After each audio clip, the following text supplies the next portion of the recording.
had a little bit of free time, and unfortunately, I wasted it watching some highlights of the Democratic Party debate. One of the common themes that I kept hearing is that things should be free. Of course, as you know, nothing is free. Everything has a cost. When you say something is free, you're simply transferring the cost of the good, service, whatever it may be, from the consumer to the taxpayer.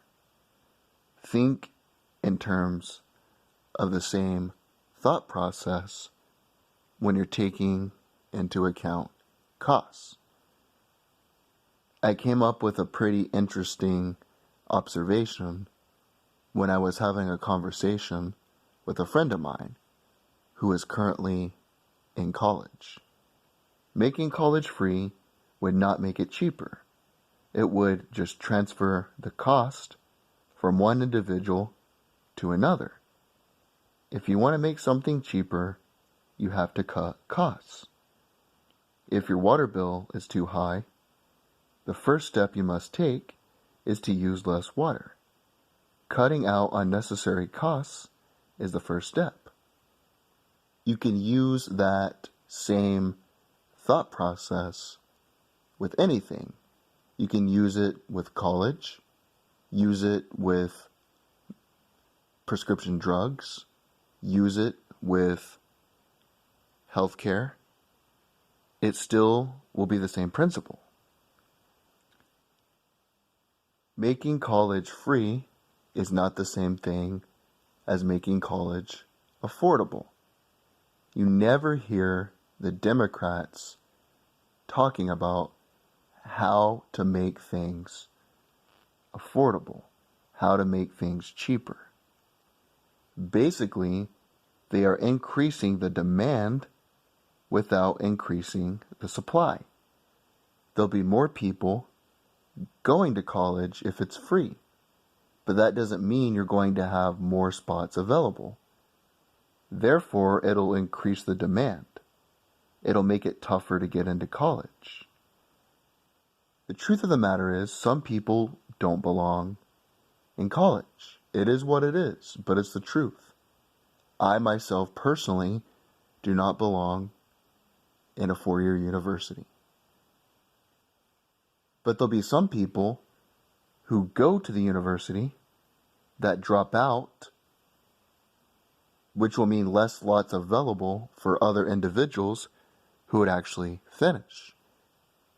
You'll have more people competing for a less availability of slots available. Currently, and I went over this before in one of my previous videos, we have $1.4 trillion in student loan debt, which is 43 adult Americans, 1/6 of the U.S. population over the age of 18. Now the question is, how do you make college cheaper? Not how do you make it free, but how do you make it affordable? Well, the first thing you can do is cut out unnecessary requirements. A friend of mine wants to become a psychologist.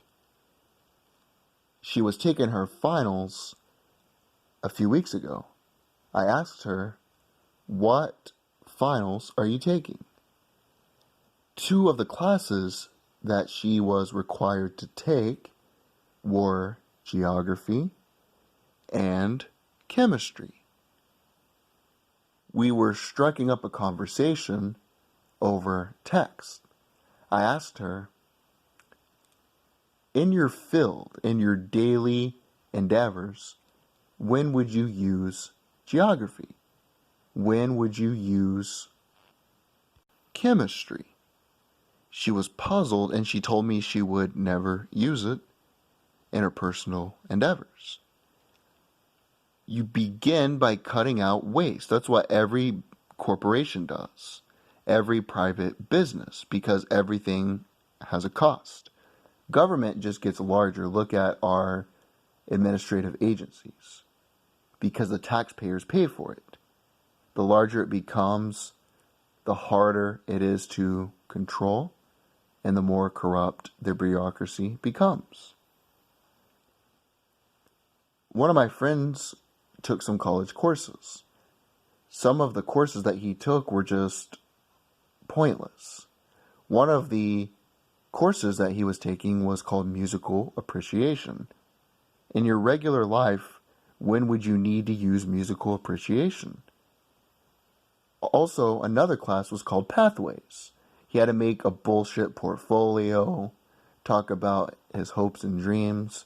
What you do is, you find those specific classes and you cut them out.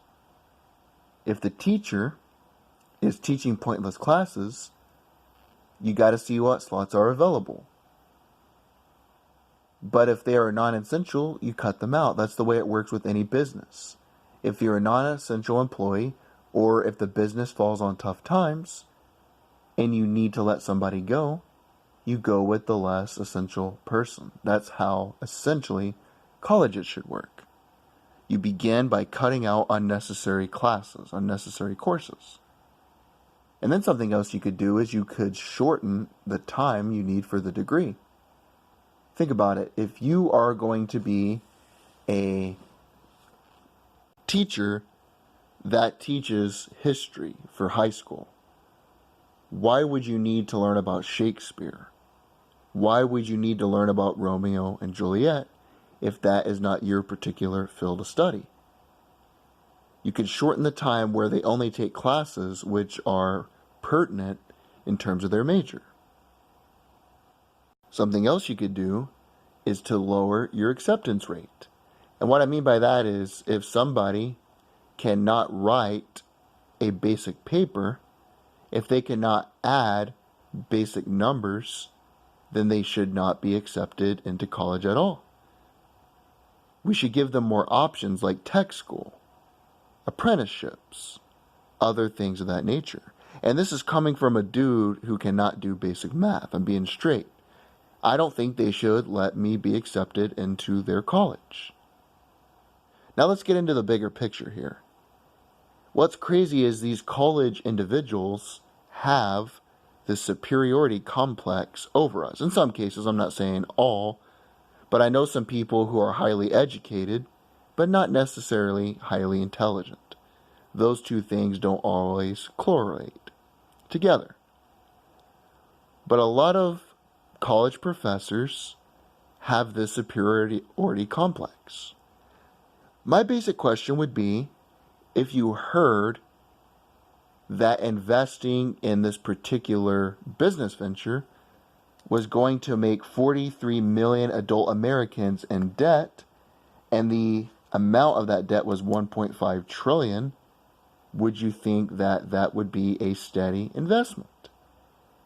An intellectually honest person would say no.